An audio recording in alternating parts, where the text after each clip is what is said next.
பாம்பன் பாலத்தை திறந்து வைக்க ஒருநாள் பயணமாக பிரதமர் மோடி நாளை ராமேஸ்வரம் வருகை. 6300 கோடி மதிப்பிலான புதிய திட்டங்களையும் அறிமுகம் செய்து வைக்கிறார்.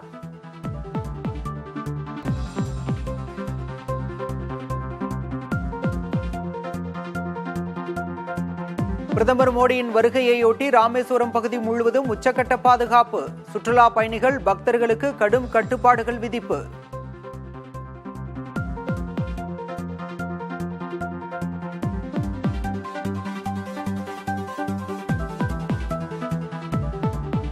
இந்தியா இலங்கை மீனவர்கள் பிரச்சினையை மனிதாபிமான முறையில் கையாள வேண்டும் என பிரதமர் மோடி பேச்சு.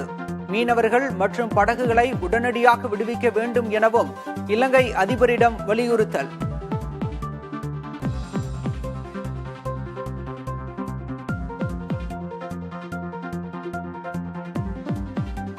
இலங்கை சென்ற பிரதமர் மோடியுடன் அதிபர் அனுரகுமார திசநாயக்க பேச்சுவார்த்தை. இரு நாடுகளிடையேயான பாதுகாப்பு, வர்த்தகம், எரிசக்தி உள்ளிட்ட துறைகளில் புரிந்துணர்வு ஒப்பந்தங்கள் கையெழுத்து.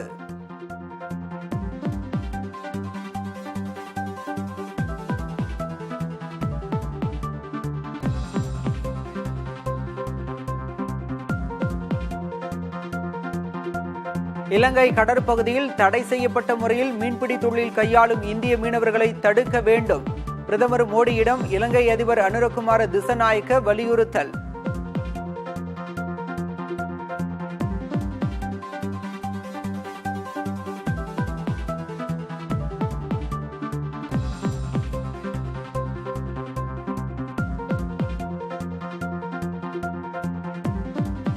பிரதமர் மோடிக்கு இலங்கை நாட்டின் மிக உயரிய விருதான மித்ர விபூஷணா வழங்கி கௌரவிப்பு. இலங்கையுடன் பிரதமர் மோடியின் நட்புறவு குறித்து அதிபர் அனுரகுமார திசநாயக்க பாராட்டு.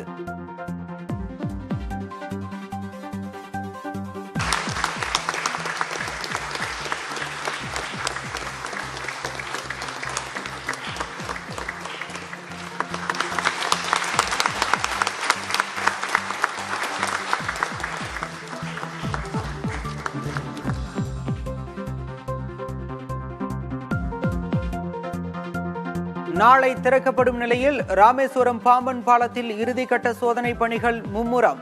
பாலத்தில் ரயிலை இயக்கியும் தூக்கு பாலத்தை உயர்த்தியும் அதிகாரிகள் ஆய்வு.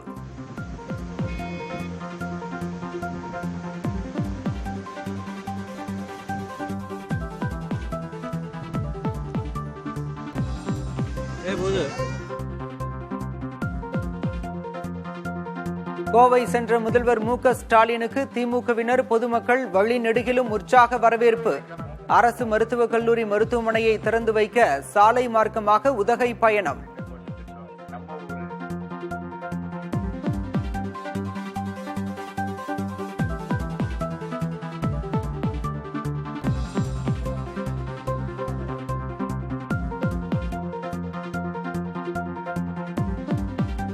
உள்துறை அமைச்சர் அமித்ஷா வரும் 10ஆம் தேதி தமிழகம் வருவதாக தகவல். ஏப்ரல் 11ஆம் தேதி பாஜக தலைவர்களுடன் ஆலோசனை.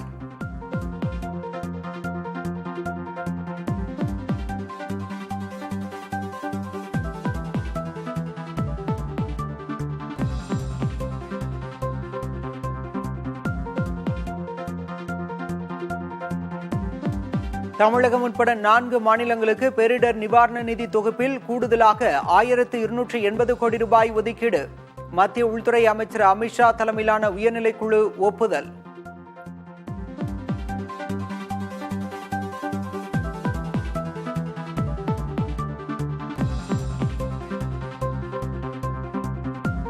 நாட்டுக்கு மிகவும் அவசியமான ஒரே நாடு ஒரே தேர்தல் திட்டத்தை கண்மூடித்தனமாக எதிர்க்க வேண்டாம். 2029 நாடாளுமன்ற தேர்தலுக்கு பிறகு இதற்கான நடைமுறை தொடங்கும் என நிர்மலா சீதாராமன் பேச்சு. நம்ம நாட்டுக்கோசம், நம்ம நாட்டு நலனுக்கோசம் எடுத்துட்டு வரக்கூடிய திட்டம் இது குறுகிய நோக்கத்தோட இல்ல, நாளைக்கே இம்ப்ளிமெண்ட் பண்ண போறது இல்ல. அதுக்கான அந்த ப்ளூ பிரிண்ட் நம்ம முன்னாடி கொடுத்துட்டாங்க. 29 எலெக்ஷனுக்கு அப்புறம் தான் ஜனாதிபதி அம்மா அதை பத்தி ஆரம்பிக்கவே போறாங்க.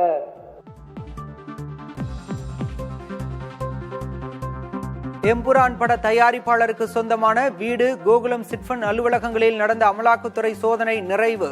கணக்கில் வராத 1.5 கோடி ரூபாய் பணம் பறிமுதல் என அமலாக்கத்துறை தகவல்.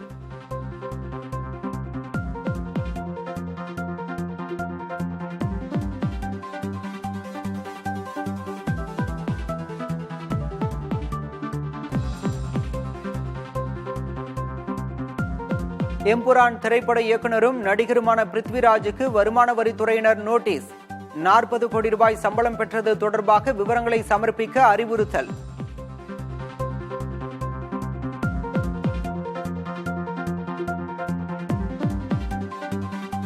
கோவை, நீலகிரி, தேனி, திண்டுக்கல் மற்றும் தென்காசி மாவட்டங்களில் நாளை கனமழை பெய்யக்கூடும். சென்னை வானிலை ஆய்வு மையம் தகவல்.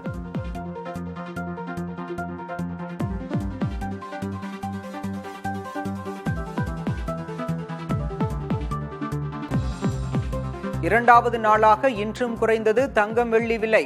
ஒரு சவரன் ஆபரண தங்கம் விலையில் 720 ரூபாய் குறைந்தது. 1 கிராம் வெள்ளி 5 ரூபாய் குறைந்தது.